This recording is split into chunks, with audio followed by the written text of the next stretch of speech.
There's no control over the breeding. They're being sold to just about anybody. Dead cats are worth more than live cats. It's deeper than me and tigers, Tom. It's about freedom. A Minnesota woman is dead tonight after she was attacked by one of her own tigers.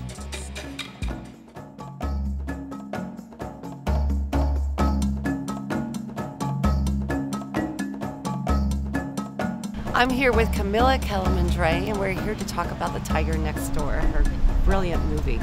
My first question to you is, what inspired you to make this movie? There was a woman in New Jersey who had 24 tigers, and she had had them for a long time, and the state was moving in to confiscate them, actually, because they felt that she was not actually able to keep them in humane and safe conditions. She fought them for a number of years and then actually lost repeatedly. But I started following that story, thinking it was incredibly unique and fascinating.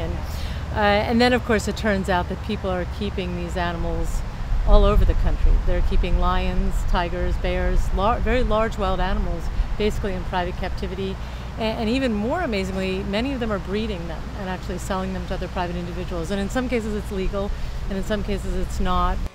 I would say in 20 years' time, I have probably sold under 100. So I actually worked on the film. This is a classic independent film story for 2.5 years. So I worked on this documentary for 2.5 years before I found Dennis. The plan was to sell a few white cats and support all the tigers. Because when we found Dennis, we realized that he brought some important elements that made him sort of the perfect focal point and gave us a narrative arc for the film, because we didn't know yet what the outcome would be for him. I want to see you out of business. Well, I want to see you bad, with I'm never back in another business. tiger. They're going to come hang your ass. Plus, he represented a lot of the same characteristics that we had seen in other parts of the country. He also had 24 tigers. He had had them for a long time. He was breeding them. And then once you see the film, when you see him, you also know why he is a particularly compelling case on film. You'd rather starve than see them, you know, starve. Look out. Good guy. It's not a good idea to rub a cat's back while it's got its food, but if you can do it, do it. His story is actually punctuated or interrupted by a series of much larger and rather increasingly horrifying and disturbing cases about mostly tiger situations gone bad. But the truth is, it could have been about a lot of other large wild animals as well. So the idea is that by the end of the film, you're supposed to realize that however you feel about Dennis, good, bad, indifferent, that he's just a small piece of this story. There has now been a fatal tiger attack at the San Francisco Zoo.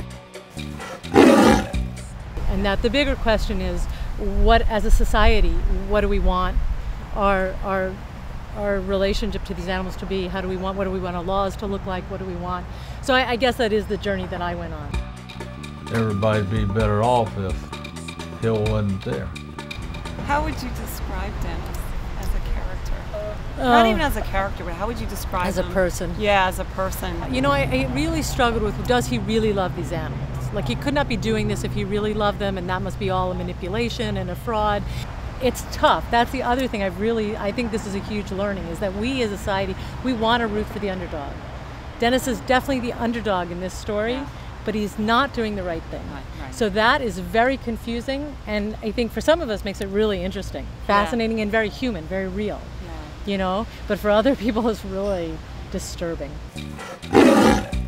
Worst case scenario, a tornado comes through and rips those cages down, and those tigers are loose. Does he have a tranquilizer gun? A gun? Can he legally have that? He has a criminal record about like this. When you were filming this movie, how close did you actually get to the tigers, and did you ever feel that your safety was in jeopardy? I did have one experience where it was the very last shoot.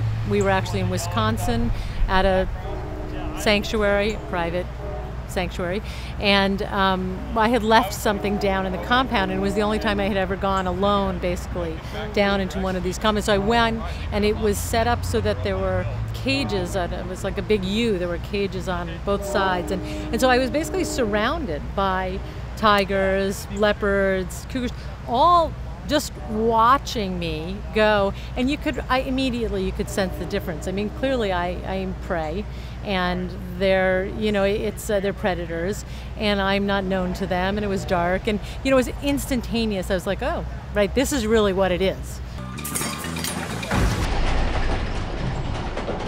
There was one little part in the movie where I think one of his workers rams a backhoe or some big vehicle into the cage, and it dislodges a clamp that's holding the fencing in, and you have that shot of the tiger just going crazy. Actually, we don't have the footage of him knocking the clamp off, but that's the story or the excuse that he gives for why Tazzy, this tiger, is able to knock the wall off the cage. Basically, this is during the time that they're preparing them for transport to move them off the property. She's very disturbed by the activity that's going on, and this full-grown female tiger, she basically jumps off the wall and she knocks the wall of the cage off.